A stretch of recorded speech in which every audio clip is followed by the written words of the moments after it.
leave only the most important sheets visible, you can make worksheets very hidden in Excel.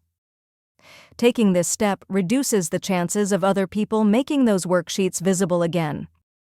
Before you start, make sure your workbook is saved by pressing Ctrl+S. Now, press Alt+11 to open the Visual Basics for Applications window, or add the Developer tab to the ribbon and click Visual Basic. Click View on the ribbon, then click Project Explorer. If you prefer using Excel keyboard shortcuts, press Alt+V and Ctrl+R. Then click View again, and this time click Properties window. Alternatively, press Alt+V and F4. Now in the Project Explorer pane, expand the options until you see a list of the worksheets in your workbook and click the sheet you want to hide. Next, in the Properties window, select XLS Sheet Very Hidden in the Visible drop-down menu.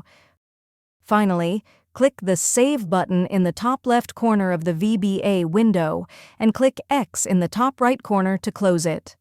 Alternatively, press Ctrl+S, then Alt+F4. Now see that the tab for the Very Hidden worksheet isn't visible. To show the sheet again, head back to the VBA window. Select the relevant worksheet in the Project Explorer pane, change the visible status to Excel Sheet Visible, and save and close the VBA window. If you found this video helpful, please click the like button and subscribe to our channel for even more helpful tutorials.